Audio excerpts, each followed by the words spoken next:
Hi friends, நான் உங்கள் Saranya. So கடவுளே, இதுக்கு தான் நம்ம எங்கேயும் போகிறது கிடையாது, யார் வீட்டுக்கும் போகிறது கிடையாது. நமக்கே 7:30 நடந்துகிட்ருக்கு, நல்லா தெரியுது. இதுக்காண்டி தான் நான் பயப்படுறது. வீட்டிலேயே நமக்கு இப்படி நடக்குது, வெளியே போனால் எப்படி நடக்கும் அப்படிங்கிறத பயப்படுறது. பார்த்தீங்கல்ல, ஃபோனு பண்ணி பேசலையாம்ப்பா. அதுக்குன்னு என் மேலே என்ன தப்பு இருக்குது? நான் சொன்னேன்னா உங்களை பற்றி? ஏதாச்சும் ஒன்று வீடியோ போட்டிருக்கேன்னா? நல்ல விதமாக தானே வந்தேன். நீங்கள் எதுக்கு அதை இதையும் பேசிகிட்ருக்கீங்க அது இதுன்னு?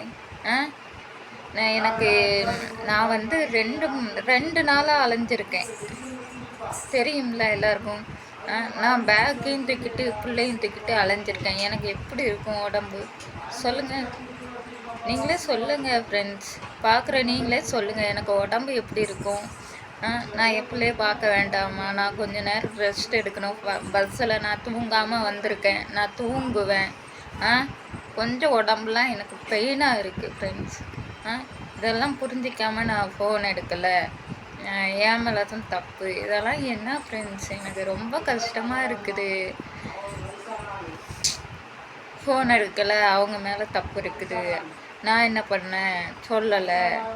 வீடியோ போட்டதே பெரிய விஷயம். சரி, அவங்க எல்லோரும் கேட்பாங்க, எல்லோரும் எங்கே போனாங்க என்ன பண்ணுறாங்கன்னு கேட்பாங்கன்னு வீடியோ போட்டேன். நான் வீட்டுக்கு வந்துட்டேன் சொல்லிட்டு அதுக்கப்புறம் படுத்தேன். எனக்கு இன்னுமே முதுகு வலி இருக்க தான் செய்யுது. இதெல்லாம் நான் எங்கிட்ட போய் சொல்கிறது? ரொம்ப கஷ்டமாக இருக்குது ஃப்ரெண்ட்ஸ். இதுக்கு தான் எங்கேயும் போகக்கூடாதும்பாங்க போல இருக்குது. இனிமேல் நான் பட்டுட்டேன்ல, இன்னைக்கு நான் எல்லாம் பார்த்துட்டேன். சரி விடுங்க, நானாகவே தப்பாகவே இருந்துட்டு போகிறேன், விடுங்க.